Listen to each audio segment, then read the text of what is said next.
क्या आप जानते हैं एक जमाने में नोकिया दुनिया का सबसे बड़ा मोबाइल फोन ब्रांड था। हर दूसरे घर में एक नोकिया फोन जरूर होता था। लेकिन आज नोकिया कहाँ है? एक ऐसे ब्रांड को क्या हुआ जो मोबाइल की दुनिया का बादशाह था? क्या नोकिया का डाउनफॉल एक गलत फैसले का नतीजा था या फिर यही किस्मत में लिखा हुआ था? सोचने की बात ये है, क्या नोकिया के साथ जो कुछ हुआ वो किसी भी बड़े ब्रांड के साथ हो सकता है? आज हम इस कहानी को समझने की कोशिश करते हैं।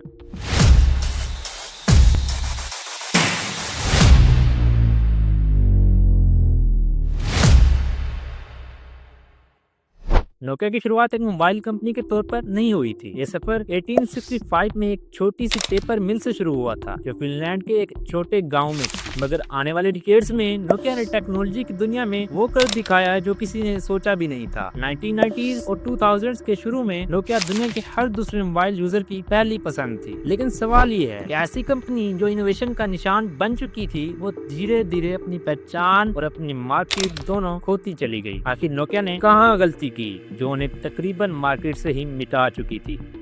सबसे पहले हम देखते हैं नोकिया का गोल्डन एरा। 1990s और 2000 की शुरुआत में नोकिया सिर्फ एक मोबाइल फोन कंपनी नहीं थी, ये एक कल्चर थी। हर किसी के हाथ में नोकिया का फोन होता था, वो बीप बीप जिंगटोंग और वो अनब्रेकेबल डिजाइन, याद है ना आपको? लेकिन नोकिया का असली फायदा इनोवेशन और उनकी अर्ली मार्केट स्ट्रेटेजी में था। क्या दूसरी कंपनी स्ट्रगल कर रही थी, नोकिया ने मोबाइल मार्केट पर पूरी तरह कब्जा जमा लिया था। मैं आपको एक फैक्ट बताता हूँ। एक वक्त था जब नोकिया का ग्लोबल मार्केट शेयर 50% से ज्यादा था। उस वक्त उनका स्लोगो था कनेक्टिंग पीपल और उन्होंने असल में दुनिया को कनेक्ट कर दिया। फिर हम आते हैं नोकिया की सबसे बड़ी गलतियों की तरफ। लेकिन जब दुनिया स्मार्टफोन की तरफ बढ़ रही थी, नोकिया का फैसला उनके खिलाफ चला गया। स्टीव जॉब्स ने 2007 में आईफोन लॉन्च किया और नोकिया इस रेवोल्यूशन को समझने में फेल हो गया। सबसे पहली गलती थी उनकी ओएस को अपग्रेड ना करना, जबकि एंड्रॉइड और आईओएस नए स्टैंडर्ड सेट कर चुके थे। दूसरी गलती थी उनका रिफ्यूज टच स्क्रीन और एप्स की डिमांड को एक्सेप्ट करना। तीसरी गलती माइक्रोसॉफ्ट के साथ पार्टनरशिप जो उनके वक्त और रिसोर्सेज वेस्ट कर गई। सोचो, अगर नोकिया टाइम पर समझ जाता कि स्मार्टफोन फ्यूचर है तो शायद आज काफी कुछ अलग होता। नोकिया की कहानी सिर्फ एक ब्रांड की कहानी नहीं, ये हर इंसान के लिए एक सबक है। अगर आप अपनी जिंदगी या बिजनेस में नए ट्रेंड्स को समझने और अपनाने में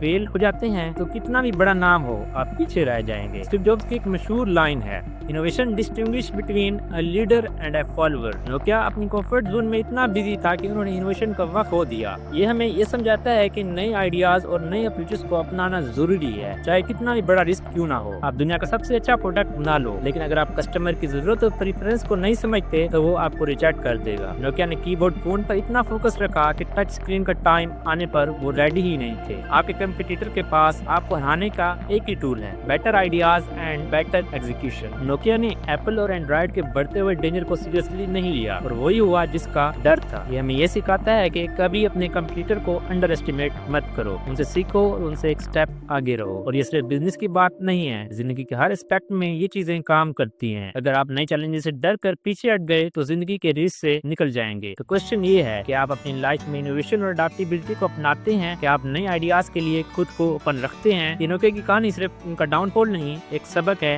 हम सब के लिए। आप नोकिया की कहानी सुनकर क्या सोचते हैं? क्या यह सिर्फ टेक्नोलॉजी की रेस थी जो नोकिया हार गया, या उनका ओवर कॉन्फिडेंस और बड़ा डिसीजन मेकिंग उन्हें ले डूबा? एक और इंटरेस्टिंग सवाल, आपके ख्याल में अगर नोकिया आज के टाइम में वापस आ गया तो क्या वो फिर से मार्केट लीड कर सकता है? इसका जवाब सिर्फ आपके पास है। अपनी सोच कमेंट में जरूर शेयर करें और अगर आपको लगता है ये कहानी आपके दोस्त या फैमिली को इंस्पायर कर सकती है, इस वीडियो को शेयर करना मत भूलेगा। तो ये थी नोकिया की कहानी, कैसे ब्रांड जो कभी दुनिया पर राज करता था और फिर आहिस्ता आहिस्ता उन्होंने अपनी जगह खो दी। नोकिया का डाउनफॉल सिर्फ एक उनकी टेक्नोलॉजी का इशू नहीं था, ये एक रिमाइंडर हम सबके लिए कि जिंदगी और काम में हमेशा इवॉल्व करना जरूरी है। स्टीव जॉब्स ने एक बार कहा था, innovation distinguish between a leader and a follower. ये नोकिया नहीं समझ सका, लेकिन नोकिया की कहानी में एक और एंगल भी है। ये हमें ये सिखाता है कि चाहे आप कितनी भी बड़ी गलती क्यों ना करें, कमबैक का दरवाजा हमेशा खुला रहता है। नोकिया अब भी 5G और टेक्नोलॉजी के दूसरे सेक्टर में काम कर रहा है। तो लेसन ये भी है, कभी हिम्मत मत हारो। और हाँ, इस कहानी में एक सवाल आपके लिए, क्या हम अपनी लाइफ में नोकिया की तरह मिस्टेक करते हैं? क्या हम अपनी अप्रोच को टाइम के साथ अपडेट करते हैं? इसका जवाब आप ही के पास है। सोचिए और अपनी राय कमेंट में जरूर दें। आखिर में अगर आपको ये वीडियो पसंद आए तो लाइक और सब्सक्राइब जरूर करें और बेल के आइकन को प्रेस करना मत भूलिएगा, क्योंकि हम इस तरह की और इंस्पायरिंग और इन्फॉर्मेटिव स्टोरीज आप तक लेकर आते रहेंगे। शुक्रिया और मिलते हैं अगली वीडियो में,